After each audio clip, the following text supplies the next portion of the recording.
मंडळी, मकर संक्रांती झाली की सर्वांनाच वेध लागतात ते रथसप्तमीचे. यंदा 4 फेब्रुवारी 2025 रोजी रथसप्तमी आलेली आहे. रथसप्तमी प्रारंभ 4 फेब्रुवारी सकाळी 4:36 सुरू होणार आहे, तर 5 फेब्रुवारी 2025 रोजी 2:30 ही तिथी समाप्त होणार आहे. रथसप्तमी वेगवेगळ्या नावांनी ओळखली जाते. माघी सप्तमी, अचला सप्तमी तसेच रथसप्तमी या 3 नावांनी रथसप्तमी ही ओळखली जाते. नावं कुठलीही असली तरी यामध्ये सूर्यदेवांची उपासना, नामस्मरण हे केले जाते. सूर्यदेव हे रथावर विराजमान झालेले असतात. या रथाला 7 घोडे हे असतात. हे 7 घोडे 7 वारांचे प्रतीक मानले जातात आणि जी चाके असतात ती 12 चाके 12 राशींचे चिन्ह दर्शवतात. सूर्यदेवांचा रथ अरुणदेव चालवत असतात. या दिवशी सूर्यदेवांची जयंती देखील साजरीही केली जाते. त्यांची शक्ती भक्ती यामुळे वाढीस लागते अशी ही मान्यता आहे. रथसप्तमीला कोणकोणते कार्य आपण करावी, तर या दिवशी ब्रह्ममुहूर्तावर उठून स्नानादी करून स्वच्छ वस्त्र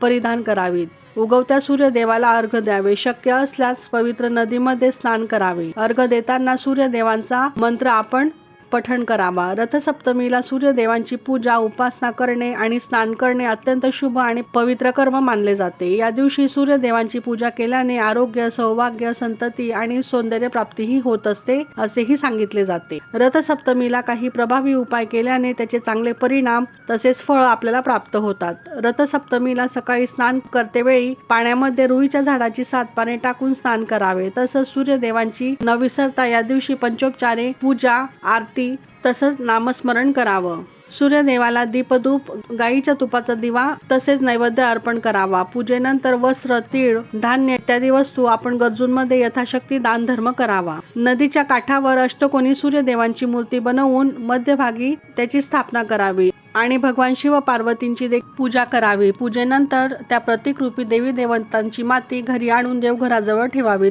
यामुळे केलेली पूजा सफल होते आणि त्याचे पुण्यफळ आपल्याला शतपटींनी प्राप्त होतं अशी मान्यता आहे. पुढील काही गोष्टी प्रकर्षाने केल्याने आपल्याला काय पुण्यप्राप्ती होते हे देखील आपण जाणून घेऊ. रथसप्तमी ही माघ महिन्यात येत असते. या दिवशी सकाळी केसांवरून स्नान करावं. मनात काही क्लेश, दुःख असतील तर ते विसरून सूर्यदेवांना शरण जावं व येणाऱ्या सर्व संकट, विघ्न दूर करून प्रत्येक कार्यात गती यावी अशी आपण मनोभावे सूर्यदेवांना प्रार्थना करावी. रथसप्तमीला तीळ आणि गुळ, हळदी कुंकू हे टाकून सूर्यदेवांना अर्घ द्यावे. यामुळे आपल्या जीवनातील पीडा, ग्रहदोष दूर होतात. संतती प्राप्तीसाठी सूर्यदेवांची उपासना, आराधना खूप प्रभावी मानली जाते. रथसप्तमीला खिरीचा नैवेद्य अर्पण केल्याने विशेष फळप्राप्ती होते. इच्छित मनोकामना आपल्या लवकर पूर्ण होतात. जर तुम्हाला त्वचेसंबंधी काही समस्या असतील तर या दिवशी पवित्र नदीमध्ये स्नान केल्याने रोग, पीडा यामुळे दूर होत असतात.